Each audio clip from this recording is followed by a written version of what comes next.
So, good day. We're learning today the beginning of Shara Yichud Ve'emunah on page 152. Shara Yichud Ve'emunah, as we've mentioned, has 12 chapters in it. We learned already the introduction, the title page, which was part of the introduction. And now we're going to start the header for the actual chapters, which begin with Perek Aleph. Shara Yichud Ve'emunah is all about the unity of God with the world. Shara means the portal of Yichud, of unity, referring to God's unity with the universe. V'ho'emunah, and the faith in Hashem in a way that it becomes part of who we are. Let's go.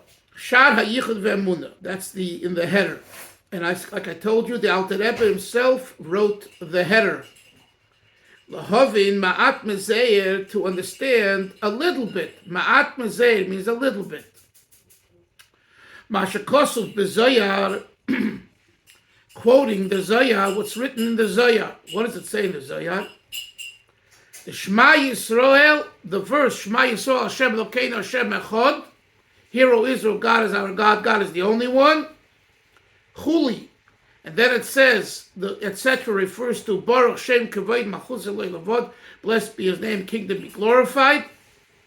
Hu Yechudi Lo. The first verse, that goes there later. Hu Yechudi Lo.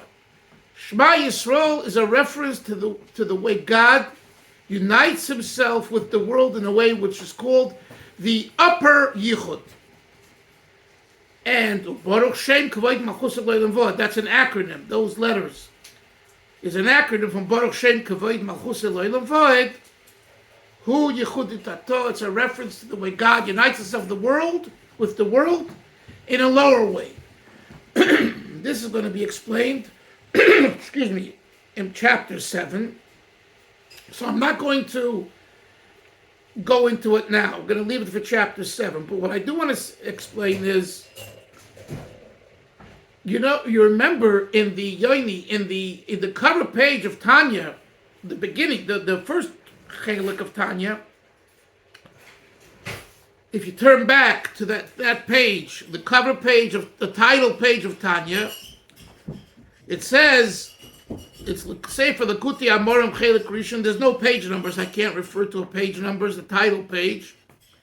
Hanikra b'shem sefer shel beinanim. And it says, the Alter Rebbe says, I collected and I gathered it from the mouth from different books, various svarim, and different rabbis and sages and all that.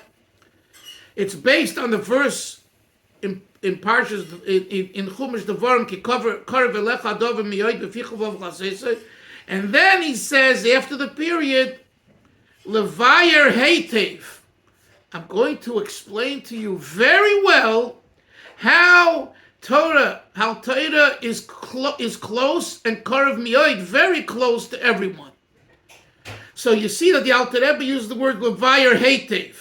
Now turn back to our section we're learning now, 152. The first words after the title, the header of Shara Yichud Ve'emunah says, Lahavin, to understand, ma'at mezeir, a little bit. Why, when it comes to the first, when it comes to the first section of Tanya, Alter Rebbe says, I'm going to explain at length, very well, how Torah and mitzvahs is near everyone. When it comes to Shara Yichud Ve'emunah, when we're dealing with the reconciliation of God and the universe and the unity of God and faith in God, the Alter Rebbe says, to understand a little bit. Why not more than a little bit? And the reason is because the concepts here are very lofty and very deep, and it involves unity of faith in God. We've mentioned in the past how we are in the Jewish community, in the Jewish world, in the world of Torah, we're cautioned, Menashe, not to study the guide to the perplexed of the Rambam, or until you're spiritually mature, because the questions are better than the answers. If you go to a good lecture about science and Torah, you have to be ready to hear very, very difficult issues that need to be reconciled. And if you're not, and you're a serious type of person, it could impact your faith in God. So therefore, there are all kinds of books and lectures on reconciling science and God. The same thing is here. The same thing was shot with Morin Hanevuchim of the Rambam. Why were we instructed not to study it in like you study a piece of Gemara or Halacha or Chassidus, Chumash, Chitas? Because you need to be very, very strong in your faith. You have to have the knowledge. Otherwise, the questions will make you think and you won't have an answer because they're very deep and profound. Now, it doesn't mean there's not a time to study it. And the Rebbe, you could see in his Sichos and the references, brings it, but the concept still exists. So the Alter Rebbe here alludes to the fact that Shara Yichud ve'emunah, these 12 chapters are very, very deep stuff. And therefore, we're going to only touch upon a little bit of it. Enough to make our emunah in God stronger, understanding the Yichud. But to say that it compares to the elaborate 53 chapters that the Alter Rebbe dedicated in the first section, no way. This is 12 chapters and that's 53. All you're getting here is 12 chapters. Very deep chapters, but only 12. In the first section of Tanya, which talks to the Beinani and talks about the self, the psychological issues, overcoming depression and melancholy, and how to have happiness and to avoid the ego, and in the 5 categories of tzaddik and rasha Beinani, and love for God and awe for God and kabbalah soil and things like that. All of that is relatively easier for us to fathom. So that's why he says lahavan ma'at mizer. Number 2, I hope that's clear to you. He brings the Zohar, and he brings the Zohar because the credo of Judaism is Shema Yisrael Hashem Lokei Hashem Echad Baruch Shem Kavei Mechusar Lo Vaed. Without that, you can't begin, right? When the bombs were falling in Europe during the time, what did the people say during the Holocaust? Shema Yisrael. People that had no connection to religion, never went to shul or etc. And the same, I'm sure, is true on October 7th. So many soldiers who weren't, religious, from dati and all that, they said Shema Yisrael. I'm convinced. So Shema Yisrael is the credo of Judaism. So the Zohar HaKodesh, the Holy Zohar, says that the 2 verses, the two that we say in the Shema, not the 2 verses, because Shema is a verse and Baruch Shem is not a verse, but the 2 lines that we say in Shema are symbolic, no, it's the wrong word, not symbolic, represent 2 ideas in uniting with God and God uniting with the universe. One is called upper, one's called lower. What does that mean? One is a sensation, a feeling, a reality of God to the point where all that there exists is God himself and nothing else. The second type is that God gives room for the universe and yet is united with the universe. And as I said, this will be explained later. How does the Zohar see that? The Zohar sees it in the word Echad and in the word Vaed. Aleph, Ches, Dalet is Echad. Vaed is Vav, Ayin, Dalet. In Torah literature, the Aleph can be exchanged with the Vav because there's a set of letters that are guttural letters. Then there are a set of letters that are like conjunction letters. And this idea allows us to what's called lahachlif, chilufin, to exchange. So the Zohar says, Aleph and Vav are part of those same letters that are a group of letters. So you have a right to exchange the Aleph for the Vav. But they're really the same idea. So when you say Hashem Elokeinu, Hashem Echad, Hashem is one, and then you say Baruch Shem Kavod Machuzet Li'olam Vaed, right? Forever. Li'olam Vaed. Seemingly it's repetitious. Li'olam. Blessed be God's kingdom, Li'olam.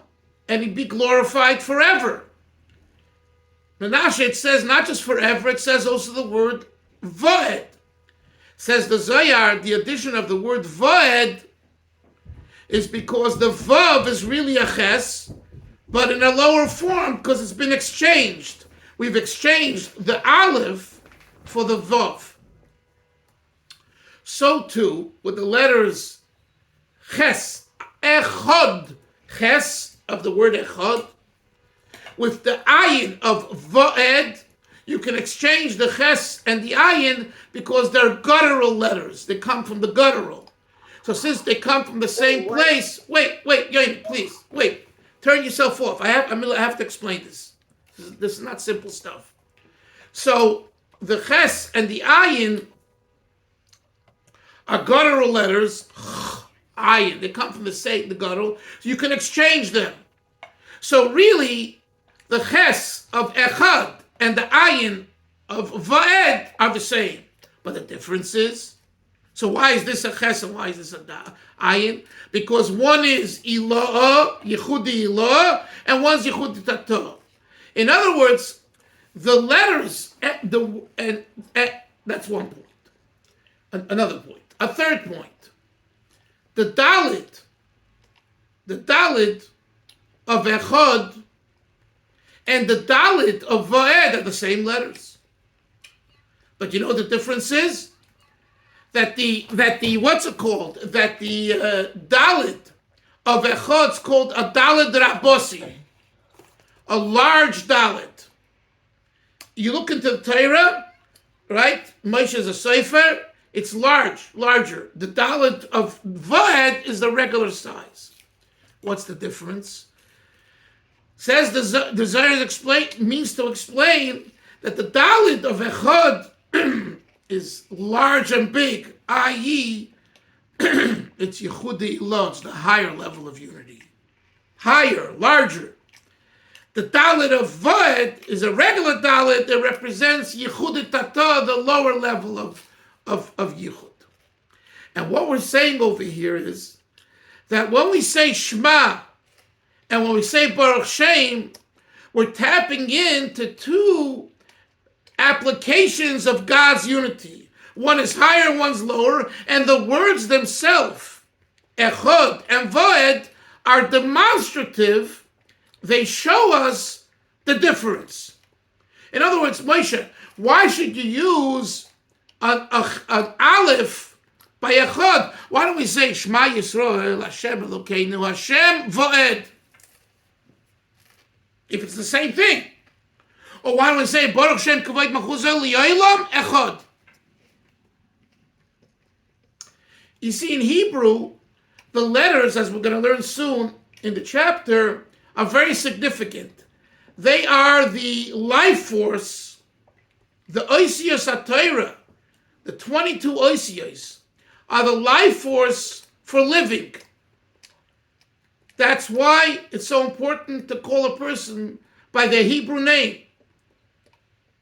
Many times I ask non-religious people, and do you mind if I call you by your Hebrew name? And why do I do that? I have nothing better to do. Because I want to bring the energy of Hashem to this person vis-a-vis his Hebrew name.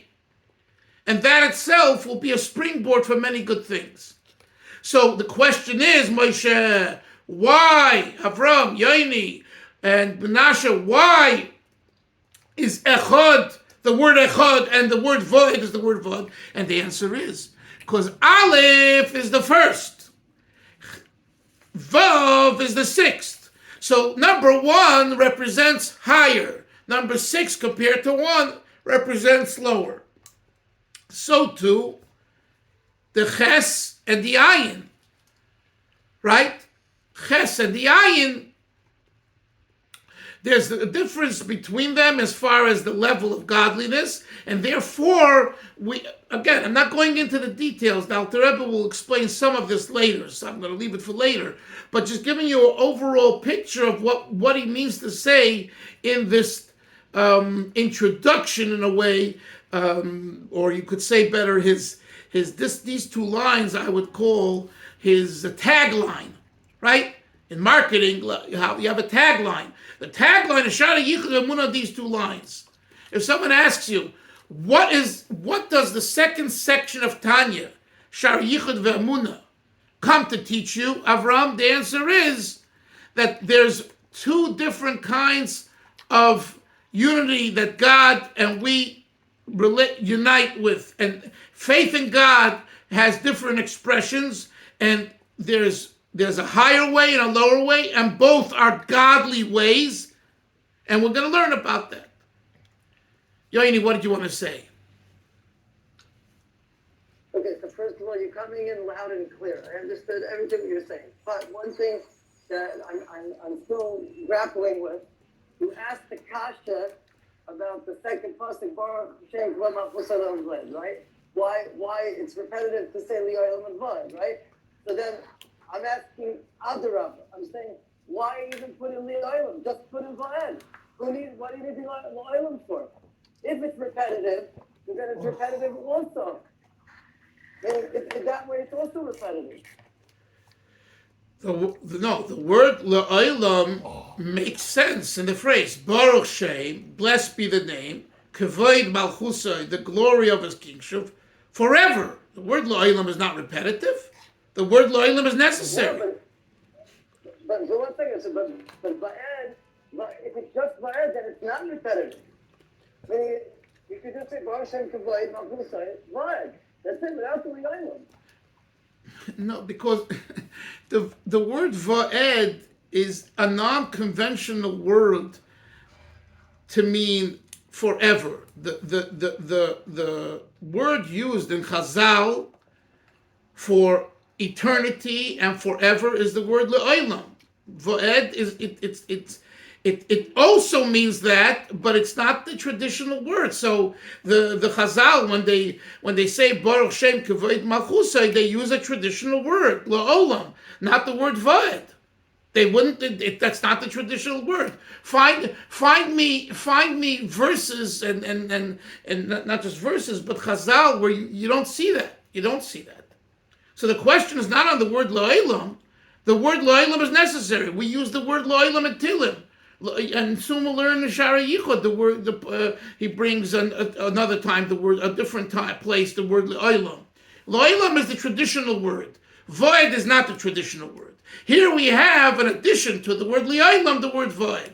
And hence, the Alter Rebbe's, the Zohar HaKadosh makes the point, it's not from the Alter Rebbe, from the Zohar HaKadosh, that the word Vaed, it's the Alter Rebbe's interpretation, that the word Vaed isn't just a repetitious. Blessed be his name, his kingdom be glorified forever and forever. No, that doesn't make sense. You said already forever. You don't have to say forever and forever. So obviously the Zohar says the word Vaed has another significance. It does mean forever, but it's not the usual word used when we want to say Vaed. So why is it used over here? So the Zohar says it's used to represent a certain style of unity, a certain manifestation, a certain way Hashem relates to the world. And Yoini, I'm glad you brought it up, because that's really the next 12 chapters. It's about the way Hashem invests himself in the world, unites with the world. The fact that Hashem is in the world, you don't need Tanya for that. You don't need Chassidus for that. Chabad Chassidus Tanya and Shari Yichud Ve'emunah in particular come to explain the manner in which God unites with the world. That's significant. And what the Zohar says, there's a higher way and a lower way, and that'll be explained later. Let's go to the Perek Aleph, chapter 1.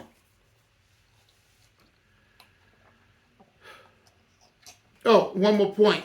The fact that we exchange letters between the Aleph and the Ches and the Vav and the Ayin, the exchange itself shows there's a similarity, like I've told you till now, but it also shows that they're not exactly the same, and one is lower and one is higher. Because if not, it's not an exchange. In other words, we're used to the words, Menashe, an even exchange. Here it's not an even exchange. You understand? How do you prove it's not an even exchange? Through the Dalet. Because the Dalet, Avram, the Dalet of Echad in the Torah, Moshe maybe can show it to you guys on a piece of parchment, a mezuzah, whatever. The Dalet, or in the Sefer Torah, is the best place. Dalet is large. What does that show, that the Dalet is large? Why Hashem has in his Torah the Dalet of Echad, of Shema Yisrael, is large? Let it be the same size. It's called Dalet Rabossi, the large Dalet. Why the large Dalet? Because it represents not an even exchange. You hear that? But if we would only have Aleph and Ches as an exchange, and both Daleds were the same size, you might think that the Aleph and Ches exchange with Vav and Ayin is an even exchange. And then it wouldn't prove the Zohar's point, higher and lower. They're all the same. Two different, but it's the same, in a way, the manifestation, the energy.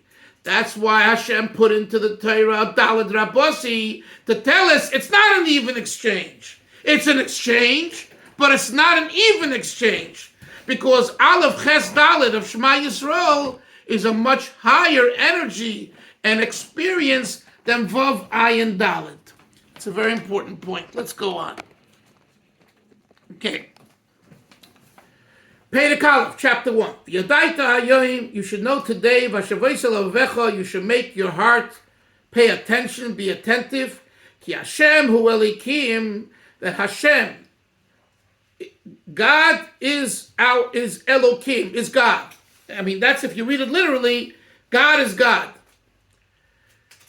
And that's explained elsewhere. There's Yud-Ke Vav-Ke, which is the Yud-Ke Hashem, and then Elokim is another name of Hashem representing nature, and Yud-Ke Vav-Ke represents the supernatural. But he doesn't go into that right now, so we're going to go on.